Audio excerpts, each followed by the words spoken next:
relationship that lacks the conditions to cultivate you. It's time to move from that job that isn't growing your godly gift. It's time to move from that situation that isn't stretching your faith. Touch your neighbor and say, I'm going to go where I can grow.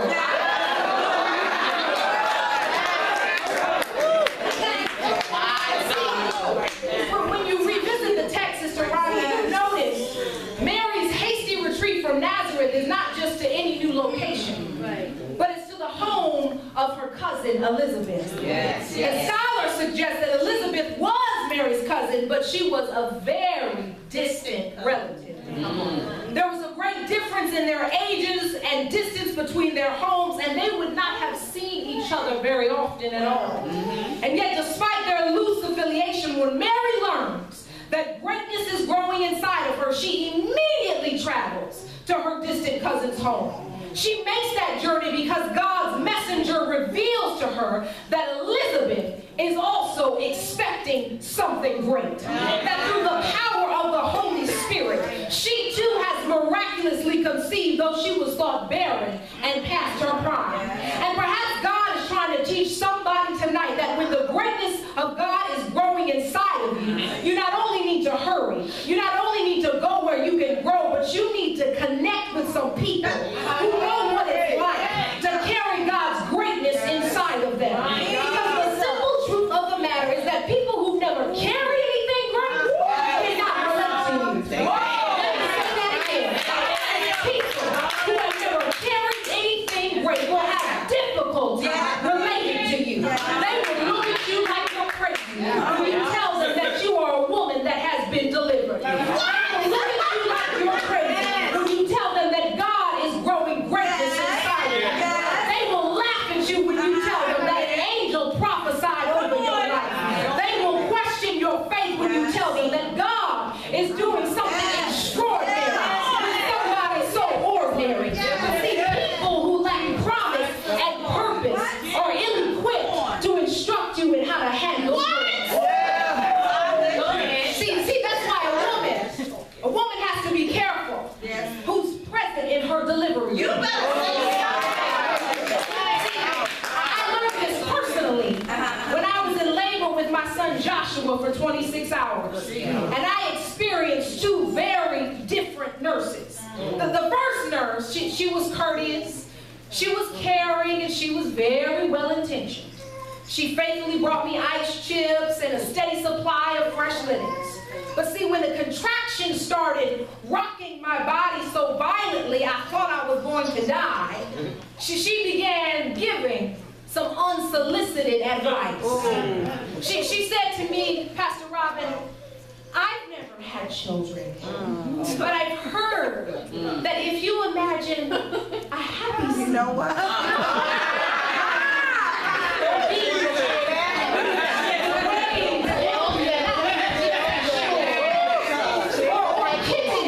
Gently playing with a ball of yarn, you might lull yourself into a deep sleep right in the middle of a contraction.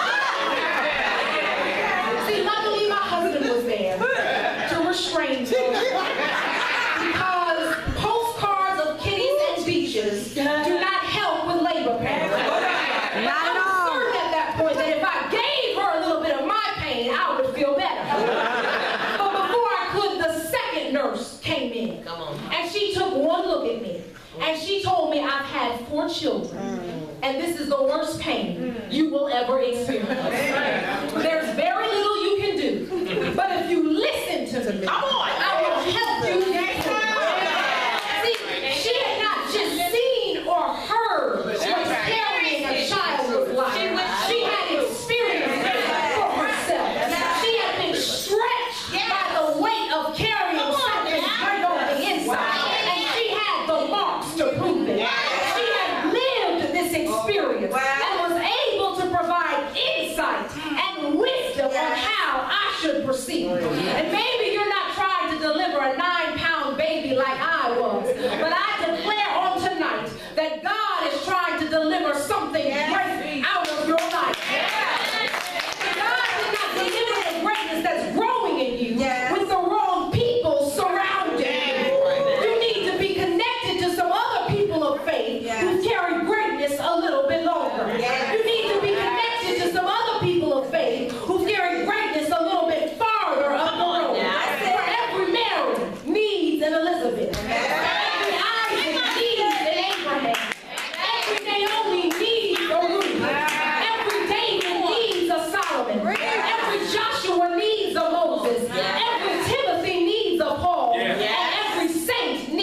shepherd. Every believer who's growing greatness needs like-minded, equally yoked, purposely parallel folk who can help them deliver the greatness that's growing inside of them. And see, that's a lot easier said than done, because I imagine that there are many other people that Mary would have liked to share her growing greatness with, rather than some old cousin she may have seen a few times at weddings or funerals. And as a mother of two, I'm certain that when Mary imagined the birth of her firstborn son, she pictured her own mother and her own close family members sharing in her joy.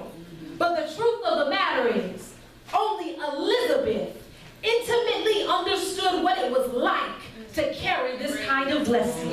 Only Elizabeth knew what it was like to have a divine plan disrupt and destine her life for greatness. And though her mama and them may have loved her, though her homegirls may have cared about her, only Elizabeth was walking around with evidence that divine greatness was growing inside of her. And that's a word for some sister today.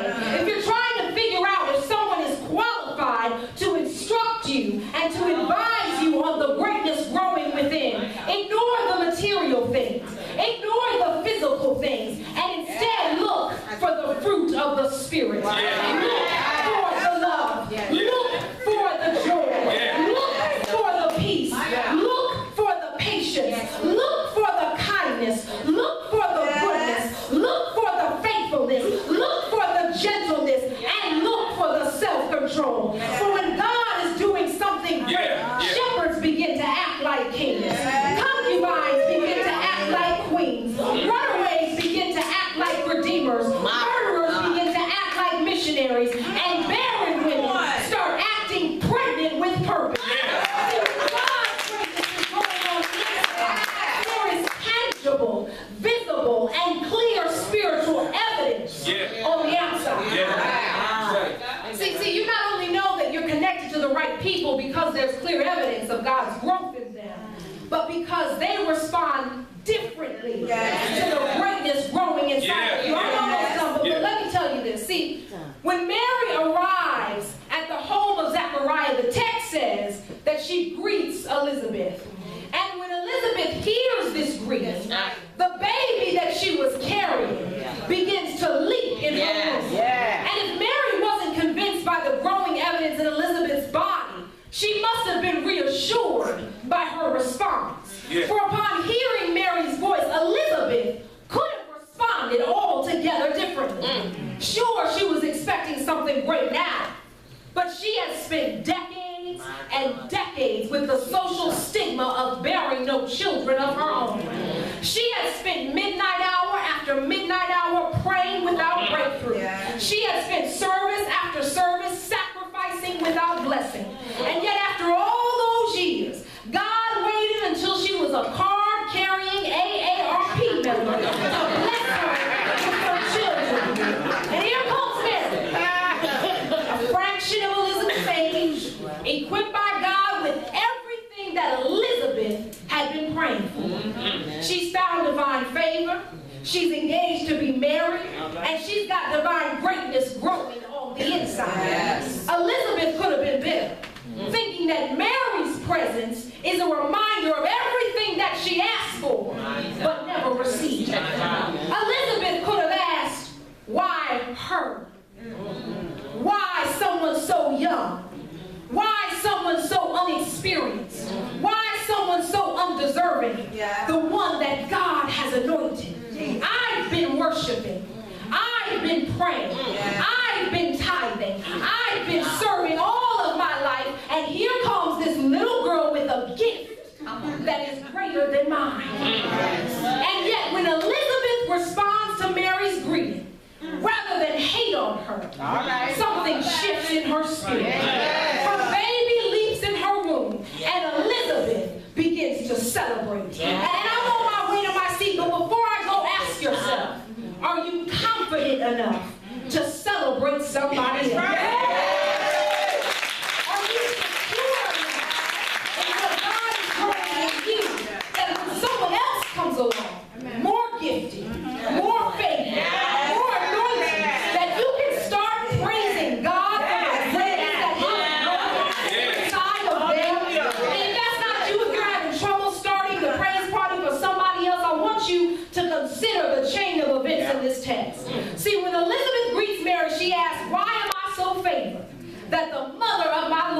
come to me.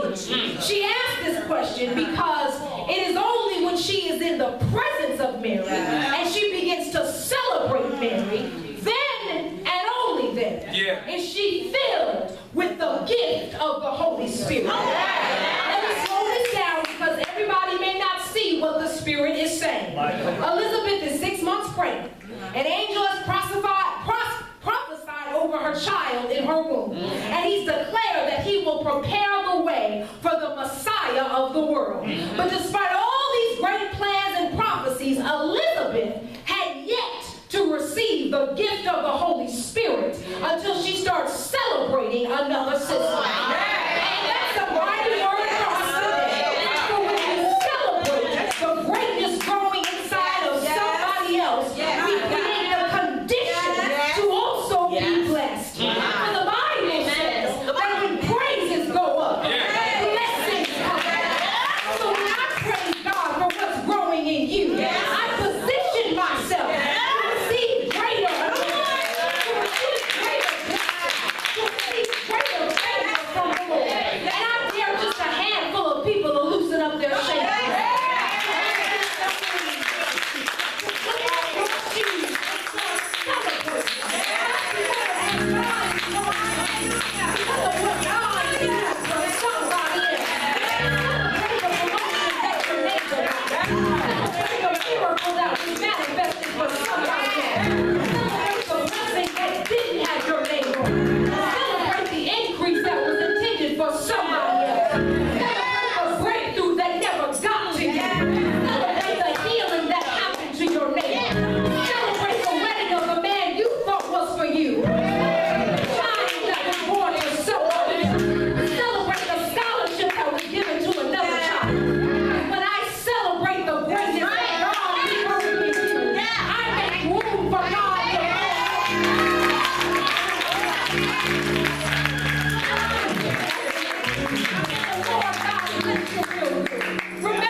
I need you to stand on your feet. I need you to lift